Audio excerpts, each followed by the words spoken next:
Hi students, आज हम लोग bill of exchange chapter start करने वाले हैं। बिल ऑफ एक्सचेंज चैप्टर पहले तो एक चीज़ क्लियर कर रहा हूँ। अगर आपको बिल ऑफ एक्सचेंज की जनरल इंटरेस्ट और बिल ऑफ एक्सचेंज के बेसिक्स पता है तो ये लेक्चर बिल्कुल मत देखना, आप डायरेक्ट सेकंड लेक्चर से स्टार्ट कर सकते हो। सेकंड लेक्चर से हम लोग प्रैक्टिकल क्वेश्चन लेने वाले हैं। ये जो पहला लेक्चर है यहाँ पे प्योरली हम लोग कंसेप्ट देखने वाले, बिल ऑफ एक्सचेंज एक्चुअली होता क्या है, उसके बाद में उसके जनरल इंटरेस्ट देखने वाले हैं। और नेक्स्ट लेक्चर हम लोग बाद में फिर से रिकॉर्ड करने वाले हैं जहाँ पे बिल ऑफ एक्सचेंज के हम लोग प्रैक्टिकल क्वेश्चन लेने वाले हैं। तो बिल ऑफ एक्सचेंज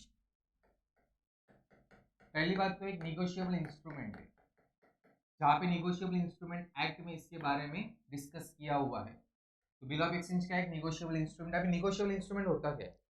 अगर मुझे किसी से पैसा लेना है या मुझे किसी को पैसा ट्रांसफर करना है, okay, in the form of document, तो यहाँ पे ये एक इंस्ट्रूमेंट मुझे हेल्प करने वाला है। जो डॉक्यूमेंट किसी को पैसा अगर मुझे ट्रांसफर करना है तो हमारे पास मल्टीपल ऑप्शन होते हैं, लाइक चेक होते हैं, बिल ऑफ एक्सचेंज होता है, प्रॉमिसरी नोट होता है, ऐसे बहुत से रहते हैं। एक्ट में तीन चीजों के बारे में डिस्कस किया जो मैंने अभी बोले, उसमें से एक कंसेप्ट है बिल ऑफ एक्सचेंज। क्लियर? एक एग्जाम्पल में पहले लेता हूँ, उसके बाद में हम लोग कंसेप्ट इन डेप्थ देखेंगे। समझो एक सेलर है जिसने कोई गुड्स अपने एक कस्टमर को बेचे हैं,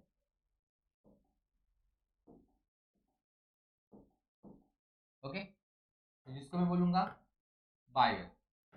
तो सेलर एक पर्सन है जिसने बायर को गुड्स बेचे हैं ऑन क्रेडिट बेसिस, उधारी पे। क्लियर? बायर बोल रहा है मैं अभी पैसा नहीं दूंगा, 3 महीने के बाद में आपको पैसा दे सकता हूँ, अभी मैं पैसा नहीं दे पाऊंगा। तो जब एक क्रेडिट पे गुड्स बेचेगा उस टाइम पे एक डॉक्यूमेंट जनरेट करेगा। उस डॉक्यूमेंट में लिखा जाएगा कि सेलर लिखेगा ऐसा, 3 months after pay to me और my order sum of rupees dash dash amount, okay. Like 3 महीने का बिल है, 3 महीने के बाद में तू मुझे पैसा देने वाला है, मैं ऐसा लिख रहा हूँ यहाँ पे, तू मुझे क्या कर, साइन करके दे दे। जैसे बायर के पास में डॉक्यूमेंट पहुंचेगा, बायर क्या करेगा, उसके ऊपर साइन करेगा। साइन करेगा मतलब इन शॉर्ट वो एक्सेप्ट करेगा कंडीशन को, उस डॉक्यूमेंट को एक्सेप्ट करेगा। और एक्सेप्ट करने के बाद में रिटर्न करेगा किसको? सेलर। तो ये जो डॉक्यूमेंट यहाँ पे जनरेट हो चुका है इसको बोलेंगे bill of exchange. Clear? Sign करने के बाद में बिल ऑफ एक्सचेंज पूरा हो जाएगा, साइन साइन करने के बाद बिल ऑफ एक्सचेंज पूरा हो जाएगा, बट जब तक साइन नहीं किया उसको तब तक बिल ऑफ एक्सचेंज का ड्राफ्ट माना जाएगा, ओनली ड्राफ्ट माना जाएगा। बट जब बायर उस बिल ऑफ एक्सचेंज को साइन करेगा तो साइन करने के बाद में वो बन जाएगा actual bill of exchange. Clear? आगे बढ़ते हैं। अभी देखेंगे सेलर को बिल ऑफ एक्सचेंज में बोला जाता है ड्रॉवर। क्या बोला जाता है? ड्रॉवर। और बायर को बिल ऑफ एक्सचेंज में बोला जाता है ड्रॉवी। क्या बोला जाता है? ड्रॉवी। तो सेलर को बोला जाएगा ड्रॉवर और बायर को बोला जाएगा drawee. Clear? In short, drawer is the maker of the bill. Bill बनाने का काम कौन कर रहा है? ड्रॉवर। पहली चीज तो एक दिमाग से हटा दो, बिल मतलब वो इनवॉइस वाला बिल, ऐसा यहाँ पे मतलब नहीं है। बिल मतलब एक डॉक्यूमेंट जनरेट हो रहा है जहाँ पे लिखा जा रहा है कि तू मुझे इतने दिनों के बाद में पैसा देने वाला है, ऐसा कौन लिख रहा है? सेलर लिख रहा है। और एक्सेप्ट कौन कर रहा है? बायर कर रहा है। अभी सेलर उसके ऊपर जो प्रोसेस कर रहा है, सेलर उसको जो बिल दे रहा है, सेलर उसको जो बिल दे रहा है उस प्रोसेस को बोलते हैं बिल ड्रॉ करना। क्या बोलते हैं? बिल ड्रॉ करना। और इस बायर ने जो एक्सेप्ट किया बिल उसको क्या बोलते, साइन किया उसको क्या बोलते हैं? बिल एक्सेप्ट करना। तो सेलर जो बिल दे रहा है उसको साइन करने के लिए मतलब ड्रॉ कर रहा है, और जब बायर ड्रॉ एक्सेप्ट करेगा मतलब साइन करेगा उसको बोलेंगे बिल एक्सेप्ट करना। क्लियर? फिर से एक बार, सेलर को क्या बोलेंगे? ड्रॉवर मतलब मेकर। तो बायर क्या बन जाएगा? ड्रॉवी। और ये बन जाएगा एक्सेप्टर। कौन बन जाएगा? एक्सेप्टर। इधर क्लियर है? अब और अंदर जाते हैं, ओके। ये बन गया क्रेडिटर, ये बन गया डेटर, बिकॉज कस्टमर डेटर होता है, बरोबर। और सप्लायर जो होता है उसको क्या बोलेंगे? क्रेडिटर बोलेंगे। इधर तक क्लियर है? ये हम लोगों को पहले बात को समझ के लेना है। क्लियर? देखो, सेलर को दूसरा नाम रहेगा ड्रॉवर, ड्रॉवर को मेकर भी बोलेंगे, मेकर को क्रेडिटर भी बोलेंगे। जैसे बायर, बायर बन गया ड्रॉवी, ड्रॉवी मतलब एक्सेप्टर, एक्सेप्टर मतलब डेटर भी हो सकता है, एक्सेप्टर मतलब डेटर भी हो सकता है। अभी 3 महीना जैसे पूरा हो जाएगा, 3 महीना जैसे पूरा हो जाएगा, पे कौन करने वाला है? बायर सेलर को पे करेगा। मेरे एग्जाम्पल में 3 महीना, ऐसा कुछ रूल नहीं है 3 महीना। क्लियर? बायर सेलर को पे करने वाला है, मतलब बायर बन गया पेयर और सेलर बन गया पेई। क्लियर? अभी जरूरी नहीं हमेशा सेलर ही पेई हो सकता है। सेलर बायर को मतलब ड्रॉवी को इंस्ट्रक्ट कर सकता है कि भाई जैसा टेन्योर खत्म हो जाएगा वैसा तू मुझे पैसा मत दे, ये आदमी को पैसा दे दे। मतलब मैक्सिमम टाइम पॉसिबल है कि पेई ड्रॉवर ही हो सकता है। पेई कौन हो सकता है? ड्रॉवर। पेई मतलब जो पैसा रिसीव करने वाला है, और पेयर मतलब जो पैसा पे करने वाला है। पेयर मतलब जो पैसा पे करने वाला है उसको पेयर बोलेंगे, और पेई मतलब जो पैसा रिसीव करने वाला है। पेई मतलब जो पैसा रिसीव करने वाला है। तो ऐसा हो सकता है ड्रॉवर मतलब सेलर बोल सकता है कि जैसे टेन्योर खत्म हो जाएगा तो मुझे पैसा मत दे, XYZ पर्सन को पैसा दे दे। तो XYZ पर्सन वहां पे कौन बन जाएगा? पेई बन जाएगा। इधर तक क्लियर है? पक्का? क्लियर? चलो आगे बढ़ते हैं।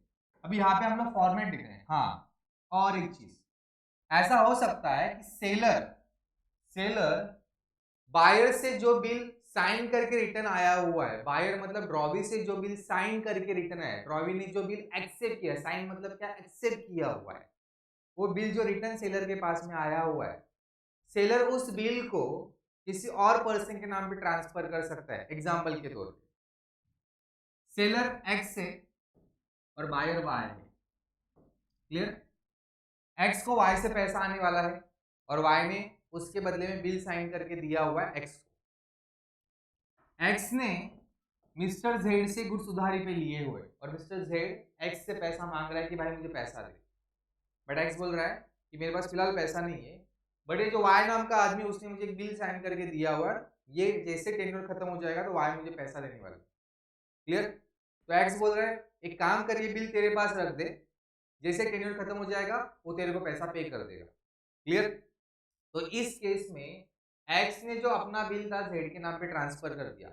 इस प्रोसेस को बोलते हैं एंडोर्समेंट। क्या बोलते हैं? एंडोर्समेंट। क्या बोलते हैं? एंडोर्समेंट। अपना खुद का बिल किसी क्रेडिटर के नाम पे ट्रांसफर कर देना है, क्रेडिटर को दे देना, इसको बोलते हैं बिल एंडोर्स करना, मींस एंडोर्समेंट।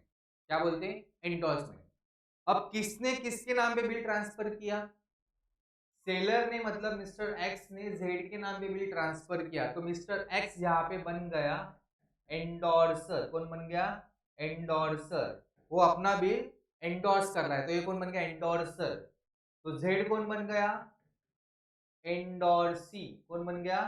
एंडोर्सी। कौन बन गया? एंडोर्सी। तो यहाँ पे पर्सन्स अलग अलग पर्सन है, ड्रॉवर नाम का पर्सन है, ड्रॉवी नाम का पर्सन है, एंडोर्सी नाम का पर्सन है, ऐसे तीन अलग अलग पर्सन है। पेयर और पेई वो भी मैंने बता दिया। तो मेकर ऑफ द बिल कौन होता है? Drawer is the maker of the bill. Acceptor of the bill कौन होता है? Drawee is the acceptor of the bill. Clear? ये सारी चीजें तुम लोगों को पता होनी चाहिए। अभी नेक्स्ट पॉइंट हम लोग देखते हैं बिल ऑफ एक्सचेंज का प्रोफार्मा में एक्चुअली होता कैसे। क्लियर?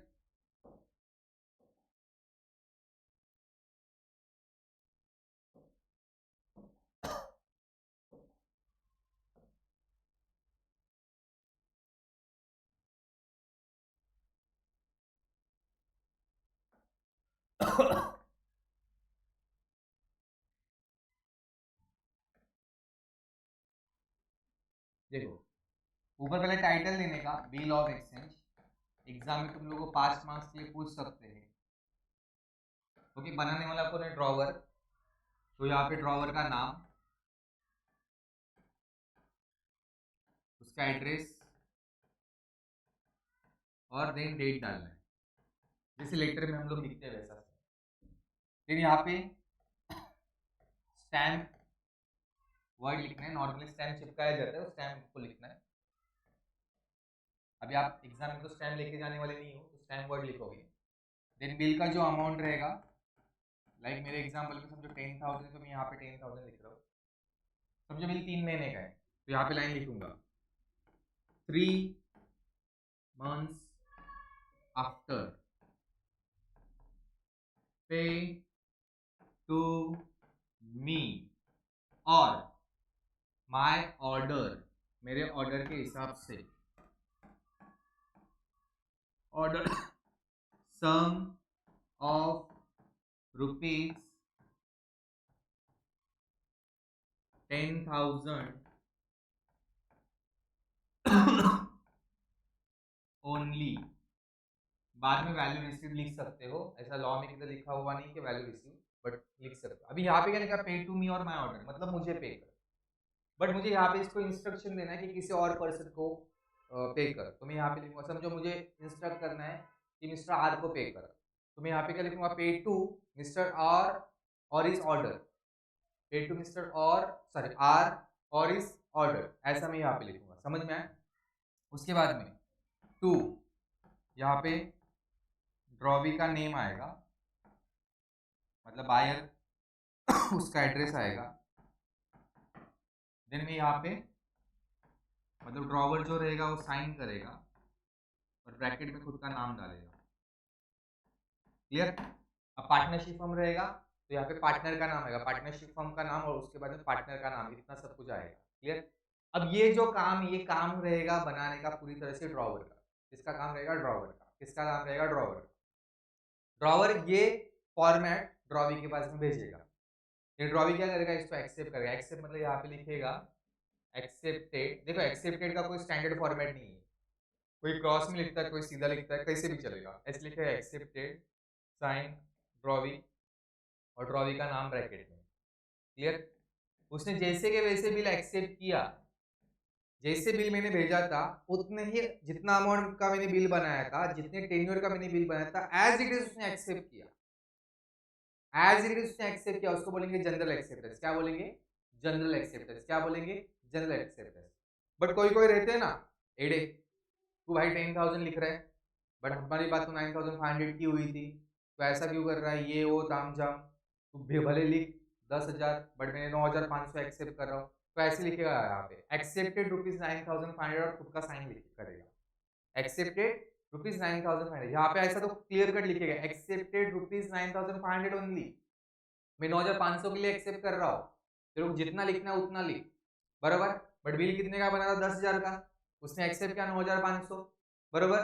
तो इस केस को बोलते हैं क्वालिफाइड एक्सेप्टेंस, मतलब बिल के ओरिजिनल कंडीशन में अगर चेंज करके सामने वाला पर्सन एक्सेप्ट कर रहा है तो उसको बोलेंगे क्वालिफाइड एक्सेप्टेंस, क्या बोलेंगे, क्वालिफाइड एक्सेप्टेंस, क्लियर।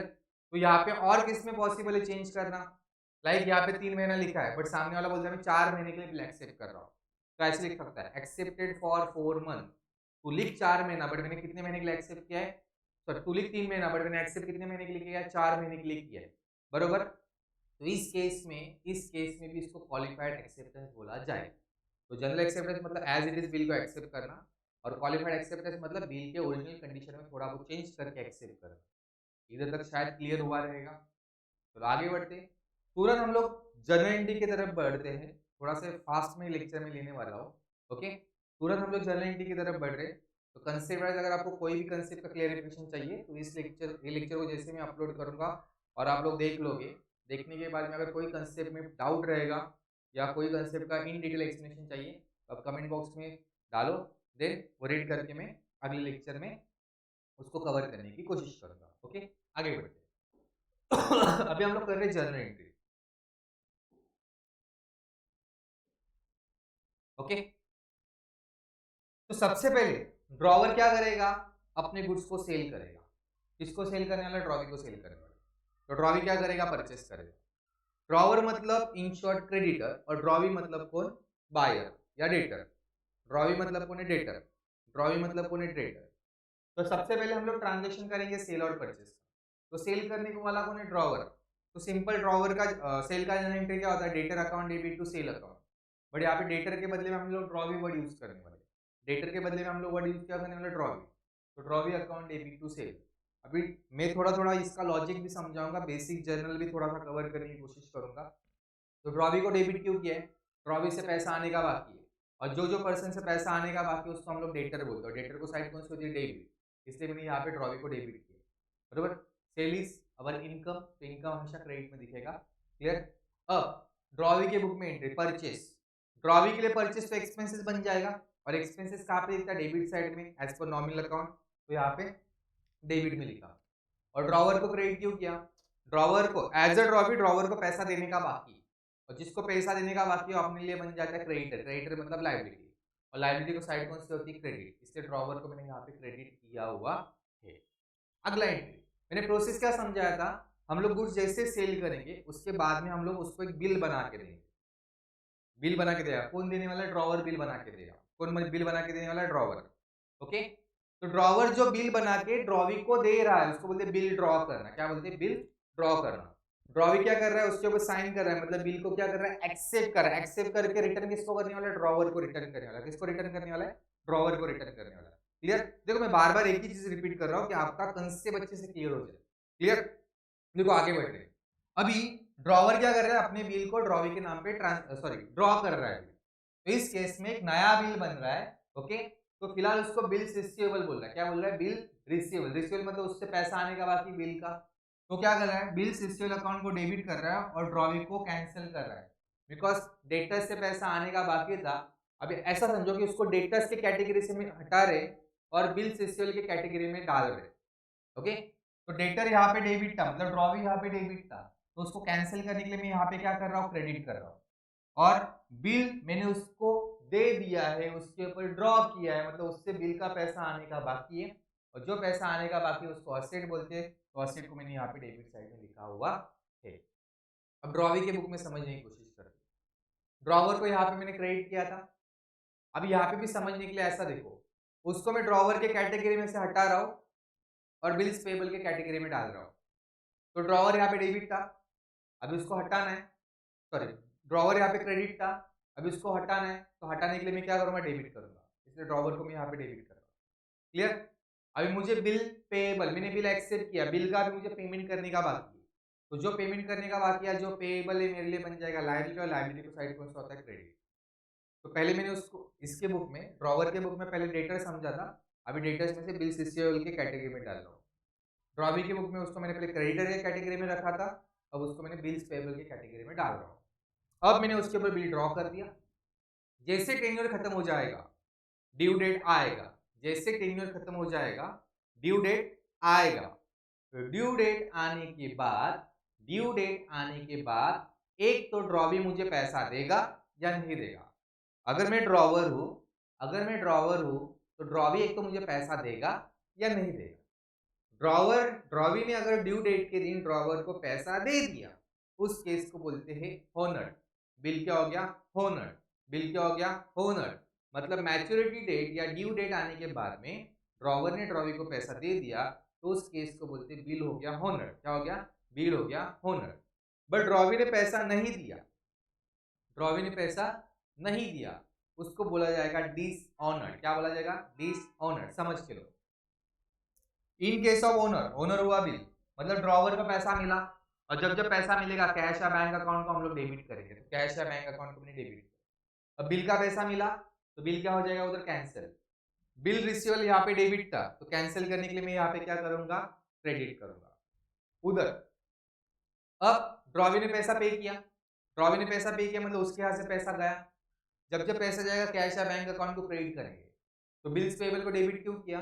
बिकॉज जब बिल ड्रॉ किया था तो हम लोगों ने उसको क्रेडिट करके दिखाया था। पेएबल, पेएबल मतलब पे करने का बाकी है, बरोबर? पेएबल मतलब पे करने का बाकी है। अब पे कर दिया मतलब वो पेएबल हो जाएगा कैंसिल, और कैंसिल करने के लिए कोई भी क्रेडिट वाला आइटम कैंसिल करने के लिए मुझे डेबिट करना पड़ेगा। इन केस डिसऑनर्ड हुआ बिल, डिसऑनर्ड मतलब ड्यू डेट के दिन ड्रॉवी ने ड्रॉवर को पैसा दिया नहीं, या ड्रॉवर को पैसा मिला नहीं, डिसऑनर्ड हुआ, तो उस केस में बिल कैंसिल हो जाएगा।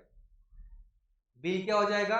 कैंसिल हो जाएगा, बिकॉज उसका टेन्योर 3 महीने का था, 3 महीने में पैसा नहीं दिया था, बाय डिफॉल्ट डॉक्यूमेंट क्या हो जाएगा? इनवैलिड हो जाएगा, मतलब बिल क्या हो जाएगा? कैंसिल हो जाएगा। बिल जब था तो बिल रिसीवेबल को मैंने डेबिट करके दिखाया था, अभी मैच्योरिटी पीरियड के दिन पैसा नहीं मिला, मतलब बिल क्या हो जाएगा? इनवैलिड हो जाएगा, तो कैंसिल हो जाएगा। तो कैंसिल करने के लिए मुझे डेबिट का क्या करना पड़ेगा? क्रेडिट। बिल होनर्ड होने दो या डिसऑनर्ड होने दो, दोनों केस में बिल कैंसिल ही होने वाले, बरोबर? अभी डिसऑनर के केस में मैंने ड्रॉवी को डेबिट क्यों किया? अरे भाई बरोबर है ना, ड्रॉवी ने पैसा ही नहीं दिया ना, पैसा नहीं दिया मतलब उससे पैसा आने का बाकी है, तो मेरे लिए कौन बन गया? डेटर, और डेटर को साइड कौन सी होती है? डेबिट, इसलिए मैंने यहाँ पे ड्रॉवी को कर दिया डेबिट। अभी सेम उसकी बुक में ड्रॉवी ने बिल पेएबल को डेबिट किया, रीजन ऊपर उसने बिल पेएबल को क्रेडिट करके रखा था, पेएबल मतलब पे करने का बाकी है ऐसा दिखाया था, बट एक्चुअली उसने पे किया क्या? नहीं, मतलब डॉक्यूमेंट कैंसिल हो जाएगा।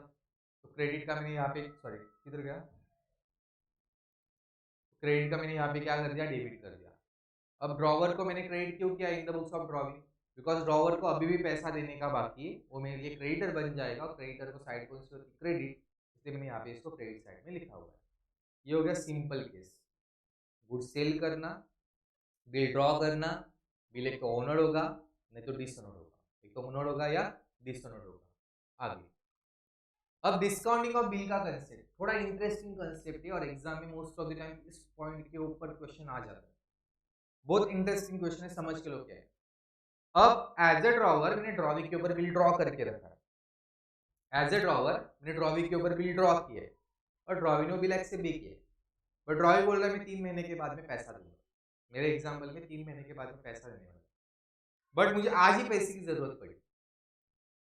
तो ड्रॉवी ने जो बिल साइन करके मुझे रिटर्न दिया है, मतलब ड्रॉवी ने जो बिल एक्सेप्ट करके मुझे रिटर्न दिया है, वो बिल को लेके मैं बैंक में जाऊंगा और बैंक बोलूंगा बैंक ये बिल है, एक पर्सन ने एक्सेप्ट किया हुआ है और 3 महीने के बाद में पैसा देने वाला है, फिलहाल ये बिल आप रख लो और इसके बदले मुझे पैसा दे दो। समझो बिल का अमाउंट 10,000 है, तो बैंक क्या करेगी उसमें से 200 रुपीज़ एग्जाम्पल के तौर पे 200 रुपीज़ कट कर रही है और मुझे रिमेनिंग 9,800 रुपीज़ दे रही है। बिल का वैल्यू था 10,000, बिल का वैल्यू कितना था 10,000, बट बैंक उसमें से 200 रुपीज़ कट कर रही है और मुझे 9,800 दे रही है। कितना दे रही है 9,800 रुपीज़ दे रही है। अब मैंने बिल बैंक में जमा किया, जैसे ड्यू डेट आएगा, जैसे ही ड्यू डेट आएगा बैंक क्या करेगी वो बिल लेके ड्रॉवी के पास जाएगी और ड्रॉवी को बोलेगी चल पैसा निकाल।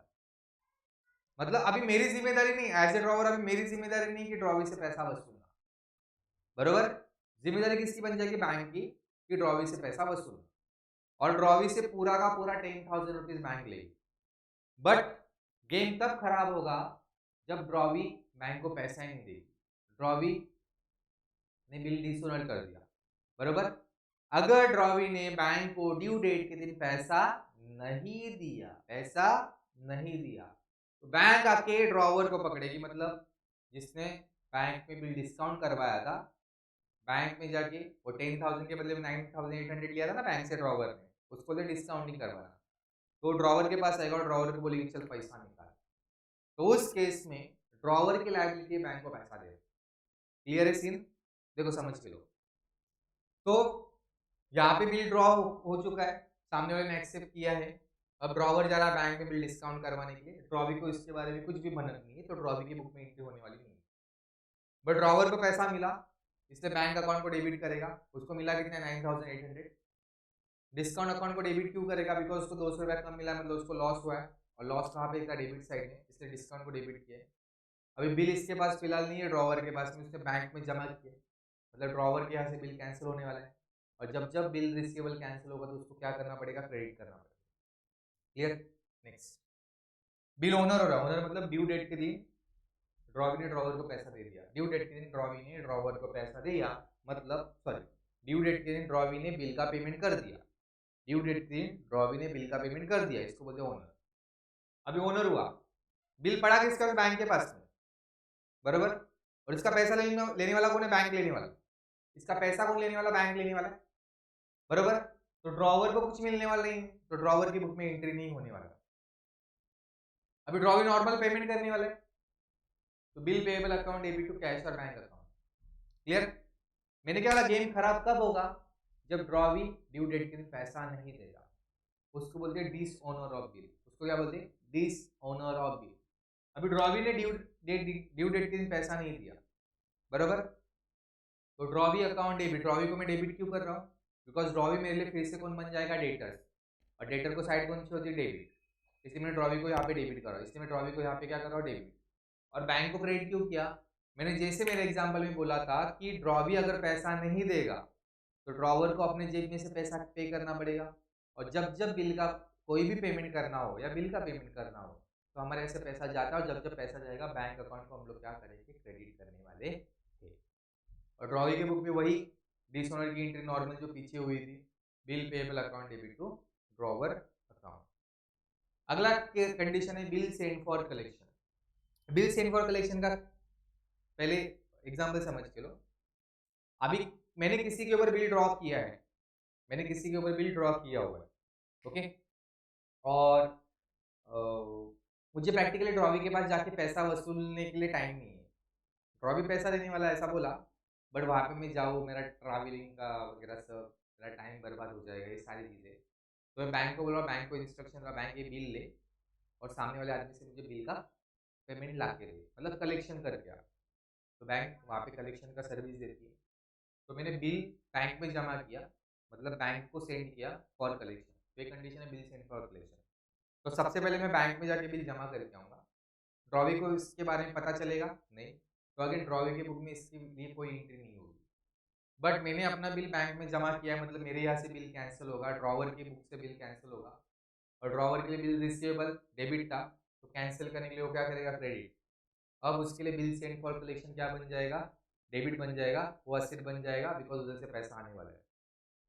जैसे ड्यू डेट आएगा तो ड्रॉवी ने बिल का पेमेंट किया, मतलब बिल हो गया ओनर, मतलब ड्रॉवर के पास पैसा आया। तो कैश और बैंक अकाउंट डेबिट, जब जब पैसा आएगा कैश और बैंक अकाउंट को हम लोग डेबिट कर दें। अब उसके पास बिल नहीं था, but bill send for collection का एक्नॉलेजमेंट था, तो उसको अभी क्रेडिट करेगा। ऊपर डेबिट था, अभी credit, bill send for collection का मैटर क्लोज। और ड्रॉवी की बुक में नॉर्मल एंट्री जैसे पहले हुआ था, ओनर का। अगेन गेप खराब कब होगा, जब ड्रॉवी बिल का पेमेंट ही नहीं करेगा। देखो ड्रॉवी अकाउंट फिर से डेबिट होगा, बिकॉज ड्रॉवी से पैसा आने का बाकी, उससे पैसा आने का बाकी, तो मेरे लिए बन जाएगा डेटर, और डेटर को साइड पहुंच के डेबिट।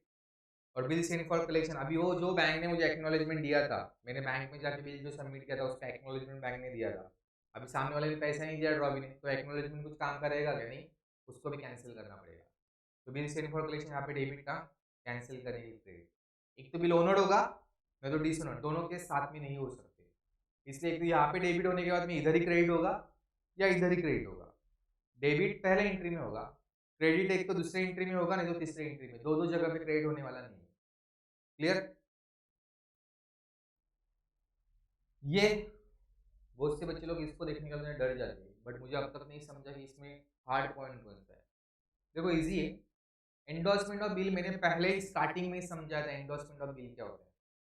फिर से एक बार मैं बताता हूँ। मैंने मिस्टर वाई को गुड्स सेल किए, मैं राहुल मिस्टर वाई को गुड्स सेल कर रहा हूँ। ओके, तो वाई बोल रहा है मुझे 3 महीने का मैं पैसा देने वाला हूँ। तो वाई के ऊपर मैंने एक बिल ड्रॉ किया और वाई से मैंने वो साइन करके रिटर्न ले लिया, अभी बिल मेरे पास है।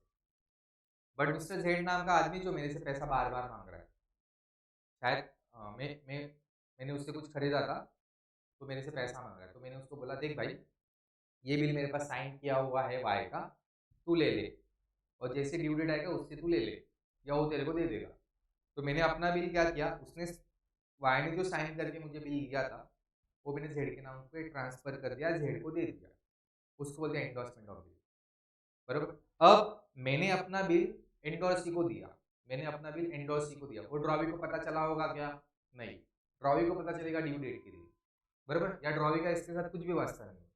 तो जब मैं बिल एंडोर्स करूंगा, यहाँ पे एंडोर्समेंट आएगा, जब मैं बिल एंडोर्स करूंगा, बरोबर, तो उस केस में सिर्फ ड्रॉवर के बुक में और एंडोर्सी के बुक में एंट्री होगा, ड्रॉवी के बुक में एंट्री होने वाला नहीं है। तो एंडोर्सी को मैंने डेबिट क्यों किया, एंडोर्सी मतलब मेरे लिए क्रेडिटर है, एंडोर्सी मतलब मेरे लिए कौन क्रेडिटर है। अभी उसके बदले में मैं, नॉर्मली हम लोग क्रेडिटर को पैसा पे करते, तो एंट्री क्या करते, creditor account debit to cash account, बरोबर। यहाँ पे क्रेडिटर के बदले में जो वर्ड क्या यूज करना है, एंडोर्सी, तो एंडोर्सी को मैं क्या करूंगा, डेबिट करूंगा। और मैंने तो कैश के बदले में उसको दिया क्या, बिल दिया, तो बिल सीसीएल को क्या करूंगा, क्रेडिट करूंगा। फिर से एक बार, मैं अगर क्रेडिटर को कोई भी पेमेंट करूंगा तो जनरली क्या होगी, creditor account debit to cash. Bill of exchange में क्रेडिटर को हम लोग क्या वर्ड यूज करेंगे, एंडोर्सी, और यहाँ पे हम लोग कैश के बदले में क्या दे रहे हैं, बिल, तो बिल रिसीवेबल को मैं क्या करूंगा, क्रेडिट करूंगा। तो एंट्री क्या होगी, endorsee account debit to bill receivable. Clear. Drawer के बुक में कुछ भी एंट्री नहीं। अब एंडोर्सी को इन शॉर्ट पैसा मिल रहा है ऐसा समझो, तो एंट्री क्या होगी, cash account debit to, drawer से पैसा मिल रहा है तो ड्रॉवर अकाउंट को क्रेडिट करेगा, cash account debit to drawer account. तो पैसा आएगा तो कैश अकाउंट को डेबिट कर दे, ड्रॉवर इज द गिवर, तो गिवर हमेशा क्रेडिट में। बट यहाँ पे कैश दिया है क्या उसने, नहीं, उसने क्या दिया, बिल दिया है, तो इसलिए बिल सीसीएल को क्या करेगा, डेबिट करेगा, और ड्रॉवर को क्या करेगा, क्रेडिट करेगा। इजी। ड्यू डेट आया, एक तो बिल होगा ओनर्ड या डिसओनर्ड। ओनर्ड कब होगा, जब मैच्योरिटी या ड्यू डेट के दिन ड्रॉवी सिंपल बिल का पेमेंट करेगा, उसको बोलेंगे ओनर्ड। नहीं किया तो बोलेंगे डिसओनर्ड। अगर ड्यू डेट के दिन ड्रॉवी ने पैसा दिया तो क्या ड्रॉवर को पैसा देगा, बिल्कुल नहीं देगा, किसको, एंडोर्सी को। तो ड्रॉवर के बुक में एंट्री होगा क्या? बिल्कुल नहीं होगा। तो जब बिल ओनर्ड होगा तो ड्रॉवर के बुक में एंट्री नहीं होगा, ड्रॉवी के बुक में और एंडोर्सी की बुक में होगा। अभी ड्रॉवी सिंपल पेमेंट कर रहे हैं, बिल का पेमेंट कर रहा है, बिल पेएबल टू बैंक, और एंडोर्सी के पास पैसा आ रहा है तो कैश और bank account debit to bill receivable. Clear? समझो बिल डिसऑनर्ड हुआ, ड्रॉवी ने ड्यू डेट के दिन पैसा ही नहीं दिया, ड्रॉवी ने ड्यू डेट के दिन पैसा दिया नहीं, तो अभी मुझे क्रेडिटर को पैसा देना पड़ेगा, तो क्रेडिटर मेरे लिए फिर से क्रेडिटर बन जाएगा। क्रेडिटर मतलब कौन सी साइड? क्रेडिटर मतलब कौन सी साइड? लाइबिलिटी। लाइबिलिटी मतलब क्रेडिट साइड। तो क्रेडिटर के बदले में हम लोग एंडोर्सी वर्ड लिख रहे हैं, और ड्रॉवी मेरे लिए फिर से डेटर बन जाएगा, तो एंट्री हो जाएगी drawee account debit to endorsee account. Drawee मेरे लिए फिर से डेटर बन जाएगा बिकॉज ड्रॉवी से मुझे पैसा लेने का है, बिकॉज उसने पैसा दिया नहीं, तो ड्रॉवी को मैंने डेबिट किया और एंडोर्सी को क्रेडिट किया। इसके बुक में हमेशा सेम एंट्री होती है ड्रॉवी को, ड्रॉवी को कुछ दिमाग ये चलाना नहीं है। एंडोर्सी की बुक में एंट्री क्या होगी? Drawer account debit to bill receivable, मतलब पहले एंट्री को सिर्फ उसने क्या किया? उल्टा। बिल आया तो एंट्री, और बिल कैंसिल हुआ तो एंट्री को उल्टा कर दिया। अगेन एक important point, renewal of the bill, जो काफी जरूरी है और एग्जाम में बहुत बार पूछा जाता है। Renewal of bill, renewal of bill मतलब होता है, मैंने पहले किसी के ऊपर बिल ड्रॉ किया हुआ है और ड्यू डेट आने वाला है, और सामने वाली पार्टी बोल रही है अभी मैं फिलहाल पैसा पे नहीं कर पाऊंगा, एक क्या काम कर, ये अपना जो ओल्ड बिल है, जो पहले से जो बिल बना हुआ है ना, उसको कैंसिल कर दे और उसके बदले में नया बिल बना, उसके बदले में क्या कर? नया बिल बना। तो ड्रॉवी रिक्वेस्ट करता है ड्रॉवर को, ये बिल का पेमेंट नहीं हो पाएगा तो एक काम कर, नया बिल बना। ठीक? तो जब बिल का रिन्यूअल आता है तो ड्रॉवर क्या करता है? सबसे पहले ओल्ड बिल कैंसिल करता है, और पॉसिबल हो, ऐसा भी पॉसिबल है कि ड्रॉवर ड्रॉवी को बोल सकता है तो अभी मुझे बिल का पेमेंट नहीं कर रहा है ना, तेरे को और टाइम चाहिए ना, तो इस टाइम के बदले में भाई मैं तेरे से इंटरेस्ट लेने वाला हूँ, तो यहाँ पे इंटरेस्ट चार्ज भी कर सकते हैं, और इंटरेस्ट चार्ज करने के बाद में फिर नया बिल बनाएंगे। पहला क्या हो रहा है? देखो ओल्ड बिल कैंसिल हो रहा है तो इंटरेस्ट चार्ज कर रहे हैं, फिर हो रहा है नया बिल जनरेट। समझ में आया? तो पहला step cancellation of old bill. जब जब ओल्ड बिल कैंसिल होगा तो एंट्री करना है सेम एज डिसऑनर्ड, जो डिसऑनर्ड की एंट्री होती है उसके जैसा करना है। अब यहाँ पे मैं डिसऑनर्ड, आप बोलोगे सर डिसऑनर्ड की एंट्री डायरेक्ट लिखनी चाहिए थी, सेम एज डिसऑनर्ड आपने क्यों लिखा है ऐसा वर्ड? देखो बच्चे लोग, मुझे पता है ना, रिन्यूअल के पहले बिल डिस्काउंट करवाया है, बिल एंडोर्स करवाया है, क्या बिल कलेक्शन के लिए भेजा है, कुछ भी पॉसिबल हो सकता है, डिस्काउंट भी पॉसिबल हो सकता है, कलेक्शन के लिए भेजा हुआ पॉसिबल हो सकता है, एंडोर्स का भी पॉसिबल हो सकता है, कुछ या सिंपल केस भी हो सकती है। रिन्यूअल के पहले जो केस हुआ है उसका डिसऑनर का एंट्री यहाँ पे पास करना है।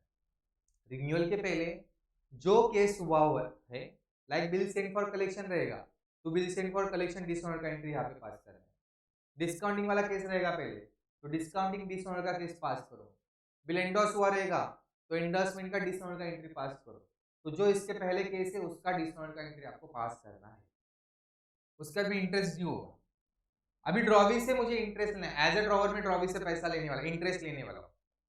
अब पहले मैं इंटरेस्ट चार्ज करूंगा दिन लेने वाला हूँ, तो ड्रॉवी से मुझे पैसा मिलने वाला है, तो ड्रॉवी मेरे लिए डेटर बन जाएगा, और डेटर को मैंने यहाँ पे डेबिट किया हुआ है, ड्रॉवी अकाउंट को मैंने क्या किया? डेबिट। अभी मैं उससे एक्स्ट्रा पैसा चार्ज करने वाला इंटरेस्ट के तौर पे, तो एक्स्ट्रा पैसा मेरे लिए क्या बन गया? इनकम। तो इंटरेस्ट मेरे लिए यहाँ पे क्या बन जाएगा? इनकम, और इनकम को साइड कौन सी होती? क्रेडिट। अब ड्रॉवी के बुक में ड्रॉवी एक्स्ट्रा पैसा पे करने वाला इंटरेस्ट के तौर पे, तो ड्रॉवी में क्या बन जाएगा? एक्सपेंसेस। तो इंटरेस्ट को यहाँ पे इसने डेबिट साइड किया हुआ है, बिकॉज एक्सपेंसेस हमेशा डेबिट में थे, और किसको पैसा पे करने वाला? ड्रॉवर को पैसा पे करने वाला है, तो ड्रॉवर यहाँ पे बन जाएगा क्रेडिटर, पैसा पे करने का बाकी, तो ड्रॉवर कौन बन जाएगा? क्रेडिटर। अभी मैंने यहाँ पे एक लास्ट एंट्री रखा है, लास्ट मतलब रिन्यूअल का लास्ट एंट्री रखा है, actual renewal with part payment, में पार्ट पेमेंट और एक्चुअल रिन्यूअल दोनों का साथ में एंट्री रखा है यहाँ, बरोबर? समझाऊंगा एंट्री कैसे बना है। देखो समझो मुझे किसी से 10,000 रुपीज आने का बाकी, और उसने बिल रिन्यूअल के लिए मुझे बोला, तो मैंने उसको बोला कि मैं 500 रुपीज इंटरेस्ट दूंगा एक्स्ट्रा, तो उससे मुझे कितना आने का बाकी है? अभी 10,500। बट सामने वाला बोला मैं तेरे को अभी 2,000 रुपया दे देता हूँ, अभी सिर्फ 8,500 ही बाकी, तो 8,500 का ही बिल बना के दे। तो नॉर्मली बिल बनाने का एंट्री, बिल ड्रॉ का एंट्री क्या होता है? बिल रिसीवेबल टू ड्रॉवी, क्या एंट्री होता है? Bill receivable to drawee. But अगर उस टाइम पे मुझे पैसा भी मिला है, उस टाइम पे अगर मुझे पैसा भी मिला है, तो मैं कैश या बैंक अकाउंट को क्या करूंगा? डेबिट करूंगा। चेक के थ्रू मिला रहेगा तो बैंक, कैश मिला रहेगा तो कैश। तो जो मुझे 8,500 का नया बिल बनाना है, तो बिल सीसीएल के सामने मैं लिखूंगा 8,500, कैश और बैंक अकाउंट के सामने लिखूंगा मैं 2,000, बिकॉज वो मिल चुका है। जब जब पैसा मिलेगा कैश या बैंक को मैं डेबिट करूंगा। और ड्रॉवी इज द गिवर, तो ड्रॉवी को मैं यहाँ पे क्या करूंगा, क्रेडिट साइड में लिखूंगा। क्लियर। उसका अपोजिट एंट्री ड्रॉवी के बुक में, ड्रॉवी क्या करने वाला, पैसा पे करने वाला, किसको, ड्रॉवर को। तो drawer account debit, drawer is the receiver, इसलिए ड्रॉवर को डेबिट किया। उसने नया बिल बनाया तो बिल पेबल उसके लिए बन जाएगा क्रेडिट। और उसने 2,000 का पेमेंट किया था ना मेरे एग्जाम्पल के हिसाब से, तो कैश या बैंक अकाउंट को क्या करेगा, क्रेडिट करेगा। क्लियर। अभी लास्ट का एक स्लाइड बाकी है, उसमें सारी चीज़ें कवर हो जाएगी। सॉरी, वो जो रिमेनिंग कंसेप्ट वो क्लियर हो जाएगा। अच्छे से देखो, बहुत ईजी है। इंस्टॉलमेंट ऑफ ड्रॉविंग, अगर आप सीएमए फाउंडेशन के स्टूडेंट रहोगे तो सीएमए फाउंडेशन में ये पार्ट नहीं है, आप इग्नोर कर सकते हो इसको। ओके। बट अगर आप स्टेट बोर्ड की या सीबीएसई के एग्जाम्स दे रहे हो तो उधर ये सारे पॉइंट्स आने वाले हैं, ध्यान दो। इंस्टॉलमेंट ऑफ ड्रॉवी, ड्रॉवी अभी इंस्टॉलमेंट हो गया, ड्रॉवी की पे करने की कैपेसिटी ही नहीं। ओके, ड्रॉवी की पे करने की कैपेसिटी ही नहीं। तो इस केस में मैं उम्मीद छोड़ रहा हूँ, एज ए ड्रॉवर मैं उम्मीद छोड़ दूंगा कि उधर से मुझे पैसा आने वाला नहीं, तो मैं बिल को कैंसिल कर दूंगा। और जब बिल को कैंसिल करना हो तो सेम एज रिस्टोरेंट जैसे मैंने बताया। और बाद में मुझे पता चला रही है थोड़ा थोड़ा पैसा तो मिलने वाला है, तो 50% समझो मुझे पैसा मिलने वाला है, तो 50% मेरा पैसा डूब गया। जो डूब गया उसको क्या बोलते हैं, बैड डेट। तो लास्ट वाली इंटू होती फाइनल सेटलमेंट। कैश और बैंक अकाउंट डेबिट, जो पैसा है उसको कैश और बैंक अकाउंट में डालोगे डेबिट साइड में, जो पैसा डूब गया उसको बैड डेट्स में डालोगे, बिकॉज लॉस हमेशा डेबिट में दिखता है। To drawee account, drawee is the giver, तो गिवर हमेशा क्रेडिट में दिखता है। उसका अपोजिट ड्रॉवी के बुक में, ड्रॉवी ने कुछ तो पैसा पे किया ना, किसको, ड्रॉवर। तो drawer is the receiver, receiver हमेशा डेबिट में दिखता है। कैश और बैंक अकाउंट क्रेडिट किया बिकॉज ड्रॉवी ने पैसा पे किया, और डेफिशिएंसी को उसने क्रेडिट किया, रीजन पूरा पैसा पे नहीं कर पाया, तो कुछ तो डेफिशिएंसी उसके पास थी, इसलिए डेफिशिएंसी को उसने क्रेडिट किया जाता। लास्ट में retirement of bill, retirement of bill मतलब ड्यू डेट के पहले बिल का पेमेंट कर देना। एज अ ड्रॉवर, ड्रॉवी मुझे बोल रहा है देख भाई 3 महीने बाद पैसा देने का था, अभी के अभी पैसा ले ले, 1 ही महीना हो गया, ले ले, 2 महीने कौन वेट करते बैठेगा, ले ले अभी पैसा। बट ड्रॉवी यहाँ पे एक चीज़ का डिमांड कर सकता है, तेरे को मैं जल्दी पैसा दे रहा हूँ, चल मुझे थोड़ा सा डिस्काउंट दे दे। तो समझो 10,000 का बिल है, मैंने उसको 200 रुपया डिस्काउंट दे दिया, तो डिस्काउंट को यहाँ पे बोलूँगा रिबेट। 10,000 के बदले में आया कितना मेरे पास, 9,800। जो पैसा है उसको कैश और बैंक अकाउंट में डेबिट करूँगा। मैंने 200 का डिस्काउंट दिया, मतलब लॉस हुआ, लॉस बोले तो डेबिट साइड, एक्सपेंसेस है ना, तो रिबेट को यहाँ पे मैं डेबिट करूँगा, इसको मैं बोलूँगा रिबेट, क्या बोलूँगा, रिबेट।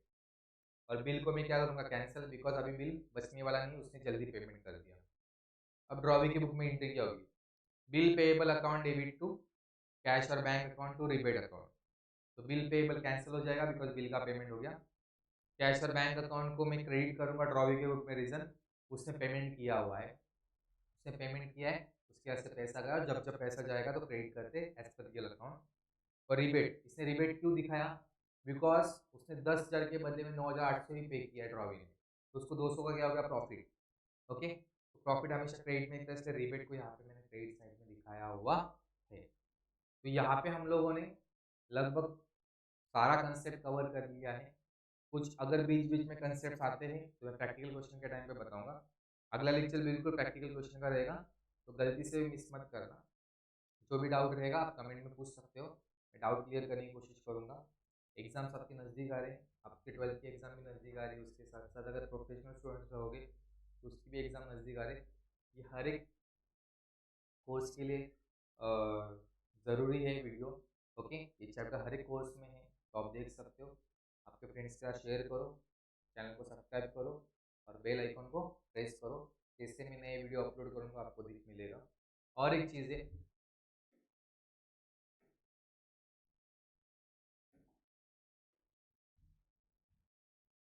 कि